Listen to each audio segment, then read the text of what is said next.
Hello friends, welcome to JVS IAS academy. Friends, આપણે આજના the હિન્દુના analysis પાસે વાત કરીશું. મિત્રો, તો આપણે આજનું ધ હિન્દુ એટલે કે 20/2/2021 ના ધ હિન્દુ વિશે વાતચીત કરીએ છીએ. My self Krunal Patel. આપણે આજે મિત્રો ધ હિન્દુનું એનાલિસિસ અમુક જે ખાસ અગત્યના એડિટોરિયલ્સ છે તેને સમજવાનો સારી રીતે પ્રયત્ન કરીશું.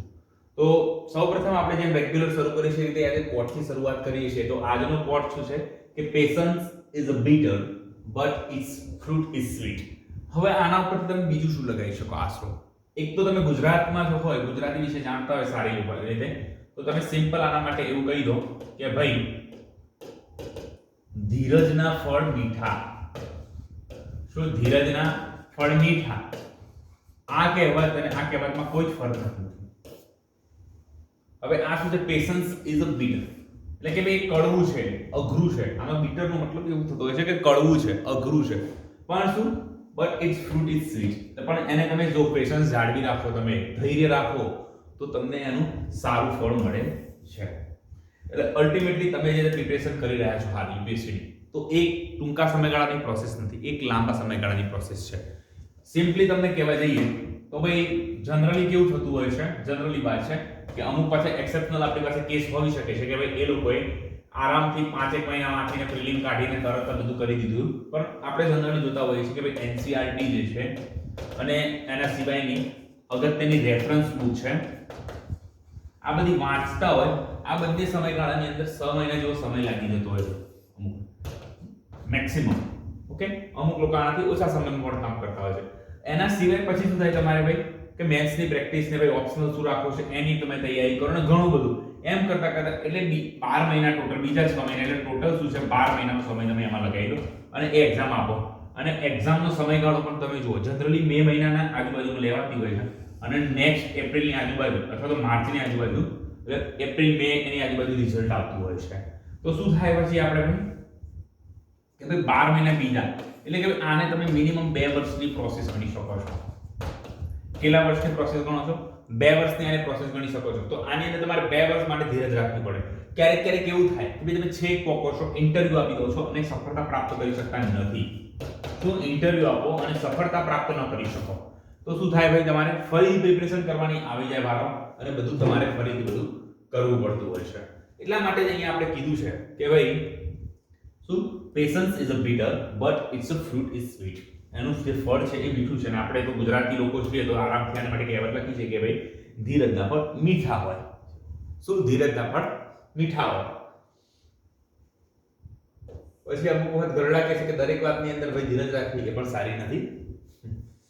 હવે આપણે આજે જોઈએ છીએ ઇન્ડિયા અને ચાઇના જે છે એને જે પેંગસોંગ તો છે એની વિથડ્રોલ કરી છે, એટલે કે કમ્પ્લીટ થઈ ગઈ છે પ્રોસેસ. તો 10th રાઉન્ડની કોર્પ જે મીટિંગ છે commander talks in Moldo today to discuss disengagement from other areas that witness friction.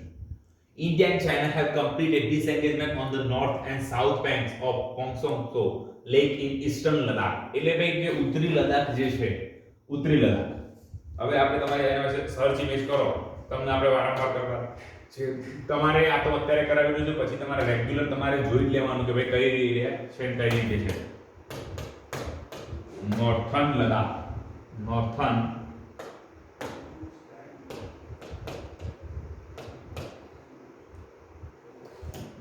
Ladakh જે છે એ ભાગ તો તમે જુઓ કે ભાઈ નકશાની અંદર ખાસ જોડે તમને ખ્યાલ આવે. આની અંદર તમે ખાસ જુઓ જે ભાગ જે છે નકશાનો, તો આ ભાગ જે છે એની વાત કરવામાં આવી રહી છે અહીંયા. ઓકે, આ એરિયાની અંદર વાત કરવામાં આવી છે. તમને ખ્યાલ આવી ગયો છે? ખ્યાલ આવી રહ્યો છે? આ જો ટ્રાન્સ કારાકોરમ ટ્રેક ને બધું ભેરી છે, આ બધાની વાત કરવામાં આવી છે. નોર્થન લદાખની વાત કરવામાં આવી છે. તો અહીંયા શું છે કે ભાઈ એ eastern Ladakh and the 10th round of corps commander talks are to be held in Moldo on the Chinese side around 10 am, એટલે કે 10 વાગ્યાની આજુબાજુ on Saturday to discuss pullback from other friction areas. એટલે બીજા ઘર્ષણવાળા જે એરિયા છે, વિસ્તારો છે, ત્યાંથી સેના જે છે પોતાનું શસ્ત્ર બળ જે છે એ પાછું ખેંચવાની વાત કરી રહ્યા છે. અને from other friction areas the defense official said on Friday, એટલે કે આવું શુક્રવારે કીધું હશે. હવે disengagement was fully complete as per an agreement and had been jointly verified by both sides, a second official said. એટલે કે ભાઈ બંને શું કીધું છે કે બંને સાથે જોઈન્ટલી વેરીફાઈ થઈ ગયું છે અને કમ્પ્લીટ પ્રોસેસ થઈ ગઈ છે. In line with the agreement all landform have been restored to that as existed before area 20, April 2020. As per the agreement for Pangsong To, the next commander talks is to be held within 48 hours after the completion of withdrawal from the lake. એટલે આપણે લેકની આજુબાજુથી withdraw થઈ ગયા પછી the process started on February 10. એટલે 10 ફેબ્રુઆરીએ શરૂ થયું છે તો આજે 20 ફેબ્રુઆરી એટલે કે 10 દિવસના સમયગાળાની અંદર આ કામ જે છે પૂર્ણ થઈ ચૂક્યું છે. હવે તમે જુઓ કે the process started on February 10 with tanks and mechanism columns being pulled back. એટલે કે ભાઈ મશીનો ટેન્કને પાછળ લેવાનું વાત છે કે શરૂઆતના ધોરણે ક્યાંથી તો ભાઈ દક્ષિણ કિનારાથી અધર મેજર ફ્રિક્શન શું છે, બીજું એક ઘસારાની બાબત શું છે એરિયામાં ફ્રિક્શન એરિયા. તો between two countries are Gogra hot spring and Depsang plant. આ જે વિષય છે the focus on the next round of talks is expected to be the complete engagement from friction point at Gogra and hot spring. એટલે આ જે જગ્યાઓ છે Gogra અને hot spring આ બંને જગ્યાએથી પાછી ખેંચવાની વાત છે. એટલે some pullback had taken place at two petroling point 15 અને 17A in Gogra અને hot spring ની અંદર. એટલે 15 જે છે ગોગરાનો અને આ બંને and the process stopped after the development on the south bank of the lake in end August. એટલે ઓગસ્ટના અંતમાં the second official said that the disengagement complete on both the bank is withdrawal from the એટલે કે patrolling point 15 અને patrolling point 17A should not take too long and could be completed quickly once an agreement was reached. Disengagement from PP14 એટલે કે જે patrolling point 14 at Galwan and partial disengagement from petroling point 14 and 17A began in June last and continued in July even after the clash of Galwan શું છે June 15. એટલે કે 14 થી 15 સુધી શું છે આ જો ડિસએન્ગેજમેન્ટ છે શરૂ થઈ ગયું હતું P14 નું. કે રીતના ગલવાન અને પાર્શિયલ એન્ગેજમેન્ટ જ્યારે બીજી જગ્યાએ ડિસએન્ગેજમેન્ટ 15 point number 15 patrolling point number 17A ની અંદર શરૂ થઈ ગયું. with this engagement now complete on metro on patrolling by both the side in Pangong So area has come into effect. હવે આના સિવાય મેન વસ્તુ શું આપણી કીધી છે આ બધું તમે સમજી શકો છો કે સિમ્પલ છે કે ભાઈ ચાઇના જે છે આના પર બંને અનઆર્મ એરિયલ વ્હીકલ જે છે અનમેન એટલે કે માનવ રહિત જે છે અવકાશી વસ્તુ કહેવાય છે એટલે હવામાં રહી શકે એવા સાધનો દ્વારા એક્ઝામ્પલ લેવું હોય તમારે આનું તો તમે આનું એક્ઝામ્પલ શું લઈ શકો છો કે ડ્રોન ને બધા એની અંદર કેમેરો લગાવીને એમાં ચેક કરવામાં આવ્યું છે ભાઈ કે ભાઈ ઓકે બધું કામ થયું છે કે હા સેકન્ડ ઓફિશિયલ સ્ટેટ શું કે adding that the entire area was visible from multiple heights. એટલે કે ભાઈ ખાસી ઊંચાઈ પરથી ચેક કરવામાં આવ્યું છે બધું જોવામાં આવ્યું છે. હવે નોર્થ બેંક ચાઇનીઝ ગ્રુપ જે છે have been withdrawn east finger 8 અને વાય ઇન્ડિયન જે છે એ થાનસિંગ થાપા જે આપણો જે પોઈન્ટ હતો એ ફિંગર 8 સુધી એનો સિરીજામ પોઈન્ટ હતો. ઓકે એટલા સુધી પાછા બંને જતા રહ્યા છે.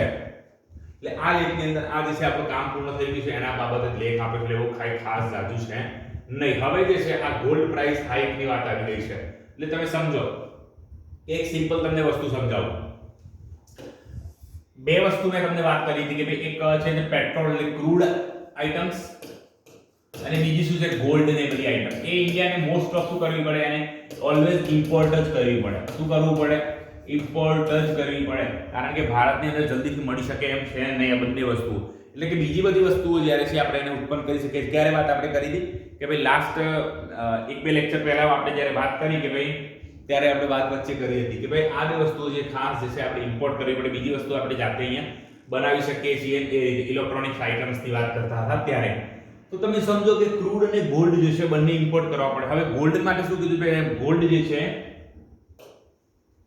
એ price decline boost sales declare strike in reach. એટલે કે આની અંદર એવું કહેવા માંગે છે જેમ ગોલ્ડ જે છે એની બજારની અંદર એટલે કે માર્કેટ વેલ્યુ જે છે એની વધે એમ શું થાય છે કે ભારતમાં એનું વેચાણ જે છે ઘટે છે અને જેવી એની પ્રાઇસ વેલ્યુ જે છે એ પ્લસમાં આવે છે સોરી માઇનસમાં આવે છે એવી જ આપણે અહીંયા શું થાય છે વેચાણની અંદર ઉમેરો થઈ જાય છે. એટલે આપણે ફટાફટ એનું વેચાણ થવા લાગે છે. ખ્યાલ આવે મિત્રો તમને? શું થાય છે એનું તરત જ આપણા ત્યાં વેચાણ વધી જતું હોય છે, સિમ્પલી આપણને ખબર પડી જાય આટલી વસ્તુ. એટલે કે ભાઈ આ જે સોનું ને બધી વસ્તુ છે તો શું થાય કે ભાઈ આપણે સમજીએ કે પૈસા હોય ને ઓછા આવે એટલે ભારતની અંદર સોનું ખરીદવા જતા લોકો જતા ને જાય ને પૈસા જો ભાવ વધે એટલે શું થાય કે ભાઈ અચાનક જ ઘટાડો થઈ જાય વેચાણની અંદર, પણ પછી શું થાય અચાનક વધારો થઈ જાય. એટલે આ વસ્તુ સિમ્પલ સમજવાની છે. આ જે છે આપણે બેલેન્સ ઓફ પેમેન્ટ કહેવાય છે, ખાસ કરીને ઇમ્પોર્ટ અને એક્સપોર્ટની અંદર. તો આ વસ્તુ આપણને સરપ્લસ માટે કે ડેફિસિટ જેને કહીએ છીએ એ બતાવે છે. આપણે શું બતાવે છે? સરપ્લસ અથવા ડેફિસિટ બતાવે છે. ઓકે, શું બતાવે છે? સરપ્લસ અને ડેફિસિટ. આ બંને વસ્તુ આપણને બતાવે છે. એટલે આપણે આની પર ખબર પડે કે આપણું બેલેન્સ ઓફ પેમેન્ટ છે આ જોઈ શકીએ છીએ આના કારણે. ખ્યાલ આવ્યો તમને મિત્રો? હવે આપણે નેક્સ્ટ ટોપિક પર જઈએ. તો નેક્સ્ટ ટોપિક જે છે એ IPEA જે છે ઓપરેટર ઇન્કા to invest 5500 from in India found to set up shopping center in UP. હવે ઇન્કા જે છે સેન્ટરે શું કર્યું છે? Group that operates Inca retail on Friday said plans to invest about 5500 crore અથવા તો 600 પાઉન્ડ જે છે એટલા મિલિયન પાઉન્ડ જે છે એટલા રોકશે ભારતની અંદર. આ ક્યાંની સ્વીડિશની કંપની છે. એમને 47833 સ્ક્વેર મીટરનો પ્લોટ ખરીદ્યો છે નોઈડા યુપી ની અંદર અને 850 કરોડ પર ડેવલપિંગ ઇકા એકલ રિટેલ ડેસ્ટિનેશન. હવે આ વસ્તુ તમે અહીં સમજવાની વસ્તુ છે. આ જે છે આની ન્યૂઝની પાછળનું ખાસ વસ્તુ અગત્યની સમજવાની જરૂર છે કે ભાઈ આપણા ભારતની અંદર બે પ્રકારના, એક બ્રાઉનફિલ્ડ FDI અને બીજું આવે છે ગ્રીનફિલ્ડ FDI.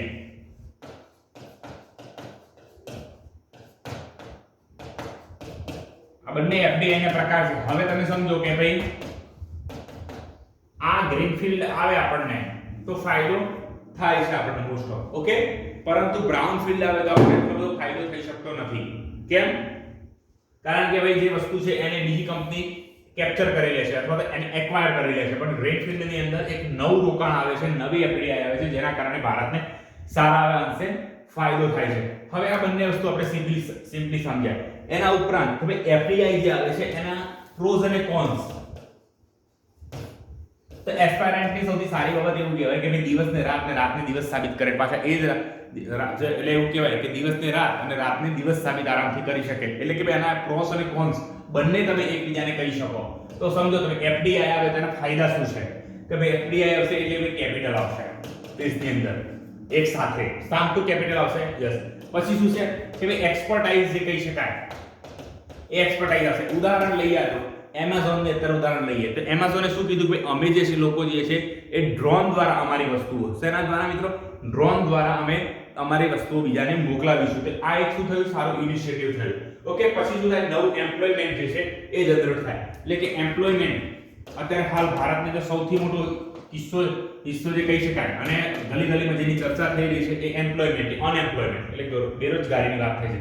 તો એમ્પ્લોયમેન્ટ જનરેટ થશે એટલે કે અનએમ્પ્લોયમેન્ટમાં ઘટાડો થઈ શકે છે. પછી બીજું છે કે એક સારી ઇકોસિસ્ટમ ડેવલપ થશે.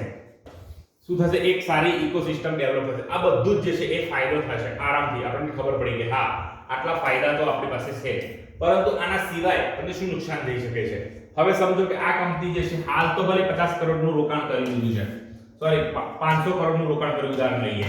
ઓકે, હવે આ ધીમે ધીમે નફો કરતો છે, પણ લાંબા સમયગાળે, એટલે હું એ કહેવા માંગુ છું લોંગ ટર્મમાં શું થશે કે ભાઈ આનો જે પ્રોફિટ છે એ ક્યાં? એ કેપિટલ જે છે બધું જ એના અંદર દેશમાં જશે. કારણ કે અંતિમ તો આ શું છે? વિદેશી એન્ટિટી છે, વિદેશી કંપની છે ને આ મિત્રો. શું છે? આ વિદેશી કંપની છે, ફોરેન કંપની હોવાના કારણે અલ્ટિમેટ પ્રોફિટ જે છે એ બીજે જશે.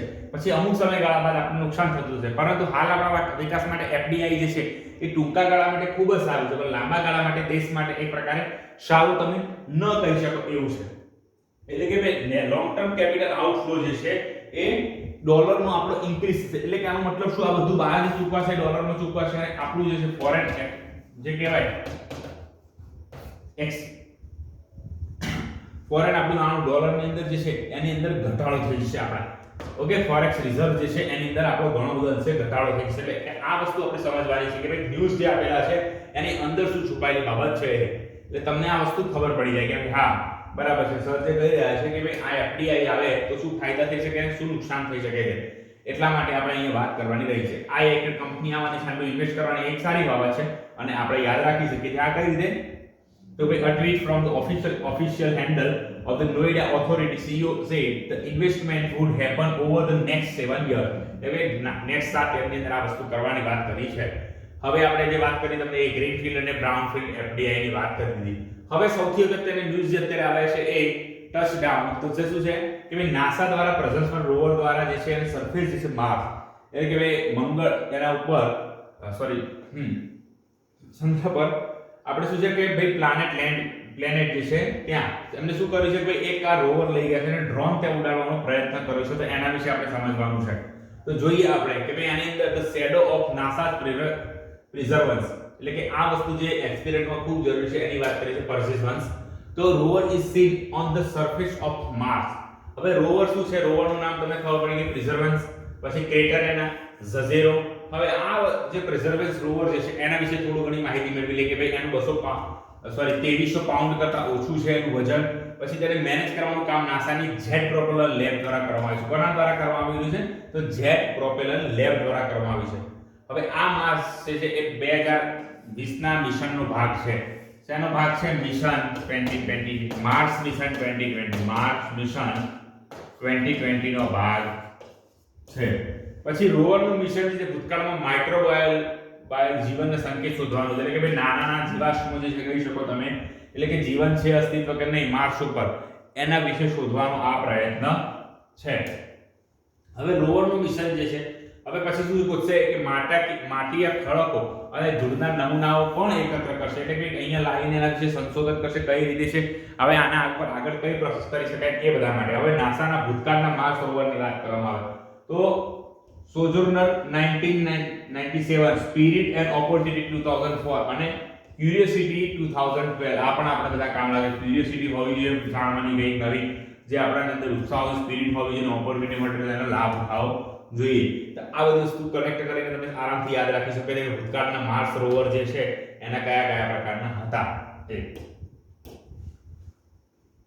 હવે આપણે આગળ જઈએ તો ખબર પડે કે ઓબ્જેક્ટિવ ઓફ ધ નેશન એટલે જીવનની શોધ, માઇક્રોબાયલ જીવન માટેનું વાતાવરણ ભૂતકાળમાં હતું તેની શોધ માટે, એટલે કે જીવાશ્મો કે આપણા જેવા કોઈ પણ જીવજંતુ હોય તે અસ્તિત્વ ધરાવતા હતા કે નહીં તેની શોધખોળ કરવા માટે કોઈ પણ પ્રકારનો જીવ અને જીવ હતો તો એ શું લઈને, ઓક્સિજન લઈને જીવતો, શું લઈને જીવતો, તો એ પણ એક પ્રકારે તપાસ કરવી, એટલે કે જીવનની શોધ કોઈ પણ વ્યક્તિને કરવી એ એમનો ઉદ્દેશ્ય હતો. ઓબ્જેક્ટિવ એટલે કે ઉદ્દેશ્ય જે મિશન છે એનો.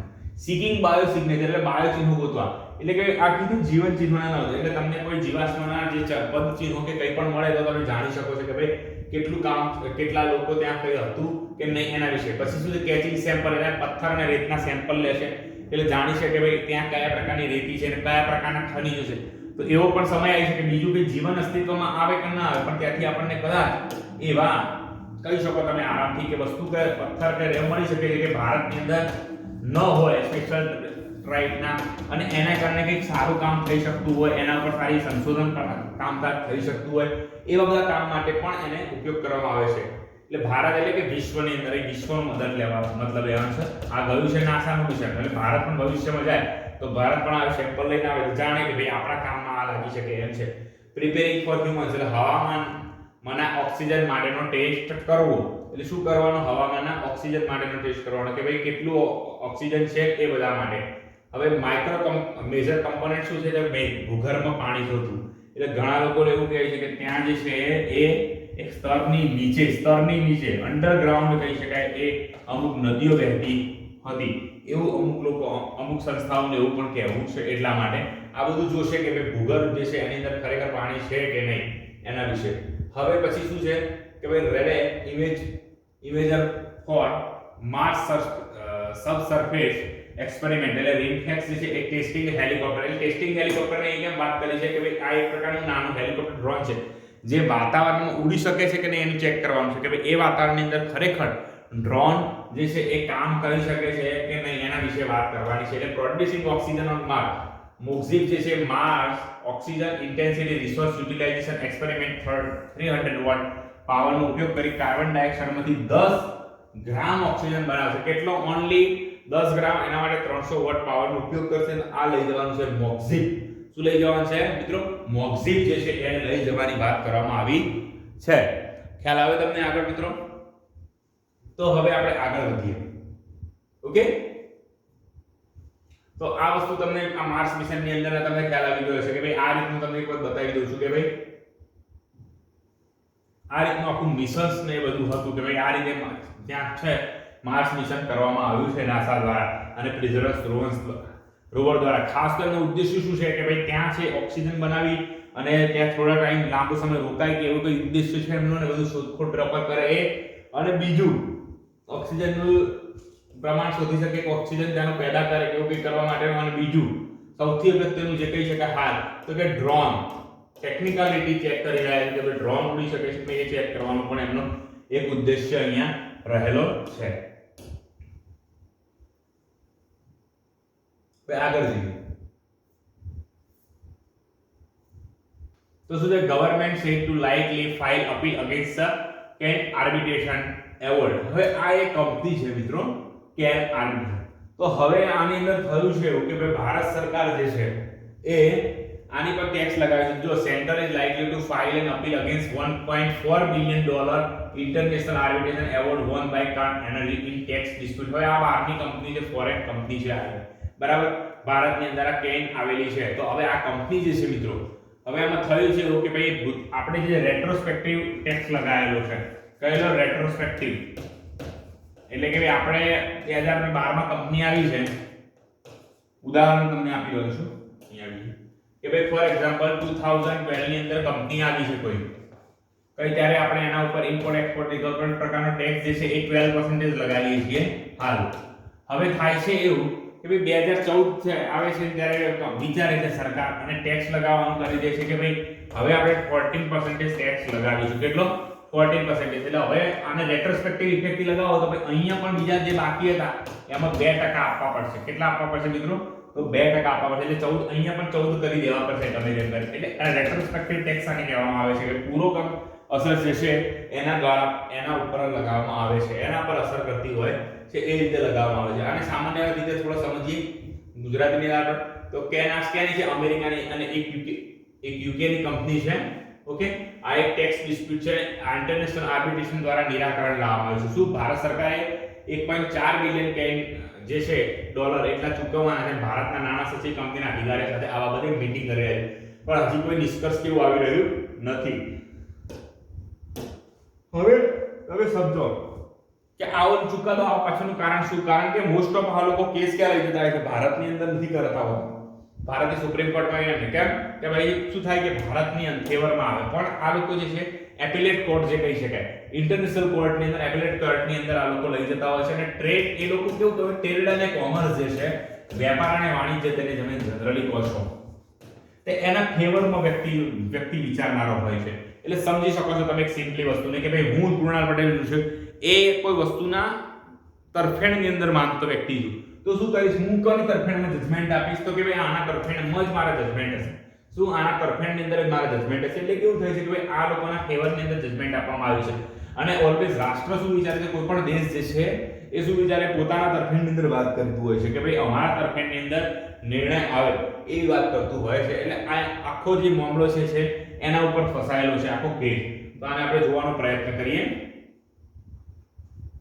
The center is likely to file an appeal against the 1.4 billion international arbitration award won by Kern Energy in tax dispute, even as the issue did not figure during 2 days to talk with the finance secretary held with the company official to look for a resolution. Sources with no knowledge of the matter say soon after the second meeting is many days between Ken CEO Simon Thomas and finance secretary Ajay Bhushan Pandey and a person informed of the development said the government intended to defend its sovereign rights in taxation and will file an appeal against an international tribunal ordering India to return 1.4 billion to British firm. એટલે કે ભાઈ British firm છે એની સામે can remain tightly bet on the paralyzed it has intended with the aim to avoid having to take legal recourse to recover the amount including through seizure of Indian asset over overseas એટલે ભારતના જે asset સંપત્તિ છે એને બહાર રોકીને પકડી લે એટલે પછી એને કેપ્ચર કરી લેશે, ઓકે, સીઝ કરી લેશે, એ પણ રીતે ભારત સામેથી પોતાનો ટેક્સની સામેનું જે છે એ વસૂલ કરશે. એ રીતની આખી એમની માનવું છે. Constructive dialogue is continuing. Mr. Thompson said after the meeting on Friday he did not elaborate. એટલે કે એમને વિસ્તૃતમાં વાત નથી કરી. હવે શું છે, Ken has indicated it could seize overseas assets such as aircraft and ships if New Delhi fails to compile with the arbitration award and retain the value of shares sold, dividends seized and tax refunded withheld by the income tax department to recover part of tax demand it had raised using retrospective legislation. એટલે મેં આપણે કહી દીધું ભાઈ રેટ્રોસ્પેક્ટિવ legislation જે છે એનો ઉપયોગ કરે. એટલે આ લોકો શું કહે કે રેટ્રોસ્પેક્ટિવ તમે ન લગાવો, એના કારણે 1.4 બિલિયન ડોલર જે આપવાના થઈ રહ્યા છે એ તમારે આપી દેવા પડશે. આ જે છે કંપનીનો તેનો ફોટો છે, સેમ્પલિંગ પોઈન્ટ અને બધાનો. The first person said the government however has kept open the possibility of resolution within Indian law. The option include Ken opting for a विवाद से विश्वास स्कीम. विवाद से विश्वास स्कीम तो આના વિશે તમારે થોડી જાણકારી લેવાની. વિવાદ से विश्वास scheme which give relief on interest and penalty if the principal tax demand is paid. Okay, હવે આપણે જોઈ લઈએ કે ભાઈ વિવાદ से विश्वास સ્કીમ શું છે. થોડું સર્ચ કરીએ કે ભાઈ વિવાદ से विश्वास, તો ભાઈ આ સ્કીમ ની અંદર ખાસ શું છે.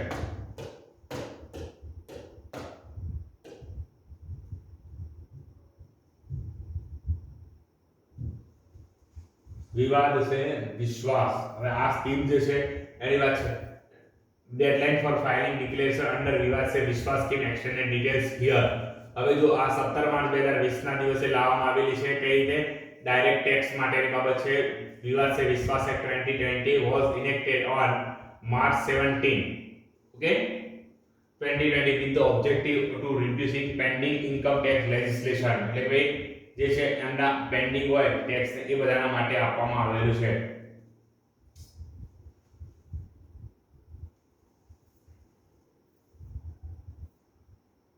હવે જો એના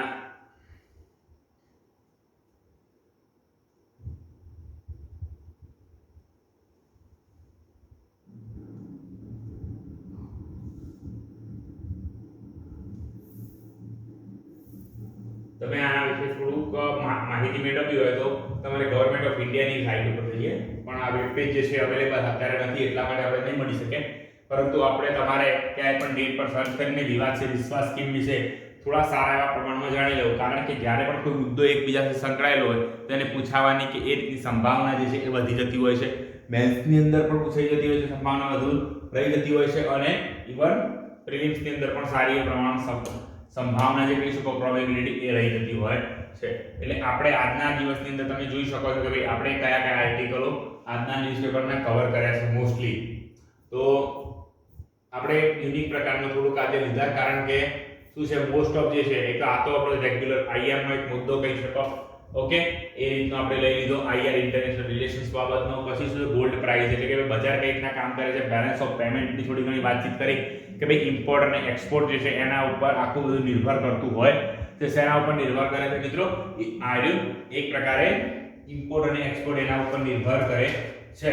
હવે તમે સમજો કે ભાઈ આ કરંટ એકાઉન્ટ ડેફિસિટની વાત કરવામાં આવે, અહીંયા થોડી વાતચીત કરવી હતી એટલા માટે આપણે આયા છે કે CAD જેને તમે કહો છો, okay, CAD current account deficit. તો એ કઈ રીતે મળે કે ભાઈ ઇમ્પોર્ટ માઈનસ એક્સપોર્ટ કરવામાં આવે અથવા એક્સપોર્ટ માઈનસ ઇમ્પોર્ટ, એટલે જે પણ જવાબ આવતો હોય એ કઈ રીતે ટ્રેડ ડેફિસિટની અંદર છે કે ટ્રેડ જે છે એ સરપ્લસ નહીં ખબર પડે.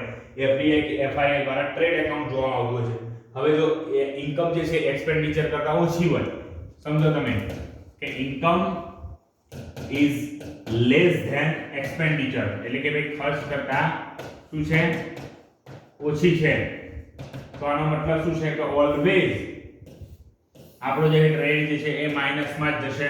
આના કારણે તમારું બેલેન્સ જે છે બેલેન્સ ઓફ પેમેન્ટ જોવા તો તમારું ફોરેન એક્સચેન્જ જે છે એ પણ ડિક્લાઇન થશે, એમાં પણ ઘટાડો થશે. જો તમારો ટ્રેડ નીચો તો BOP જે કહી શકો છો, ફોરેન એક્સચેન્જ કહી શકો છો, એમાં પણ માઈનસની અંદર જશે. એટલે ડેફિસિટની અંદર તમને મળશે કે ભાઈ હા અમારો ટ્રેડ જે છે એ માઈનસમાં જઈ રહ્યો છે. એટલે અહીંયા તમને ખબર પડે કે ભાઈ ટ્રેડ જે છે એ કઈ રીતે કામ કરતો હોય છે. હવે આ ઇમ્પોર્ટ અને એક્સપોર્ટ ઉપર કામ કરતો હોય છે કે ભાઈ એના રેમિટન્સ ને બધું જાણવા મળતું હોય તમને કે ખબર પડે કે હા કઈ રીતે કામ કરે છે. તો આ બુલિયન એટલે બુલિયન માર્કેટની અંદર વાત થઈ. Supplies are limited but demand is robust from jewellers who are keen with inventory for the festival and wedding season, said Mumbai based dealer with a bullion importing bank. એટલે આમ જે વાત કરીએ last week they were charging premium up to 5% dollar inclusion 10.5 import and 3% sale levies. એટલે તમે જોઈ શકો છો કે ભારતની અંદર જે છે એ ગોલ્ડ જે છે તમારા ઘરે પણ તમે જાણતા હશો કે ઇન્ડિયન ગર્લ જે છે એવું કહેવાય કે ગોલ્ડને બહુ સારી રીતે પ્રિફર કરે છે તે બધું એટલા માટે. ઓકે, હવે આ બધું મેં તમને આ તો વાત કરી દીધી ભાઈ ઈકા અને બધાની કે ભાઈ બહારની કંપની આવે તો શું ફાયદો થઈ નુકસાન થઈ શકે છે. એફડીઆઈ ને એફઆઈઆઈ વિશે વાત કરી એટલે એફડીઆઈ અને એફઆઈઆઈ બંનેની અંદર ફેર છે. એફડીઆઈ જે છે એફઆઈઆઈ કરતાં ઘણી સારી રીતે કહેવાય છે કારણ કે એફઆઈઆઈ ની અંદર પોતાનું કામ પતે ત્યારે કંપની તરફ જતી રહી હોય છે. ફોરેન ઇન્સ્ટિટ્યુશનલ ઇન્વેસ્ટમેન્ટ એક પ્રકારે એને તમે કહેતા હોય છો એટલા માટે કે એ આવે અને પછી એનું કામ પૂરું થાય એટલે ફુર કરીને ઉડી જાય એવું કહી શકો તમે એને મજાકની ભાષામાં. બરાબર. હવે આ તમે જોયું કે ટચડાઉન આ બધી વાત કરી આપણે કે રોવર ને બધાને એટલે ભાઈ ભારત પણ હવે થોડા ટાઈમની અંદર આ કરી શકે છે આગળ જતા આગળનું માર્સ મિશન. ઓકે, એટલે આ પૂરું થયું. એક છેલ્લા કેન આર્બિટ્રેશનનો મુદ્દો જે છે એ તો આની અંદર હવે ભારત પોતાના શું પગલાં લેશે એ અહીંયા જોવાના રહેશે કારણ કે ઓલવેઝ કંપની જે છે એ તો પોતે એક જ વસ્તુ માટે કામ કરતી હોય છે, નફાના વિચાર સાથે જ કામ કરતી હોય છે. તો આપણે આજે તમને આટલા આર્ટિકલ પરથી તમને ખ્યાલ આવી કે કંપનીના અધિકારીઓ સાથે હજી પણ મીટિંગો જે છે એ સારા એવા પ્રમાણમાં ચાલી રહી છે અને વિચારીએ કે ભાઈ આપણે ભારતીય તરીકે ભારતના ફેવરની અંદર જે છે એ આપણને મળે. તો નેક્સ્ટ લેક્ચરની અંદર ત્યાં સુધી મળીએ છીએ વિદ્યાર્થી મિત્રો. ત્યાં સુધી મારા તમારા મિત્રોને જય હિન્દ, જય ભારત.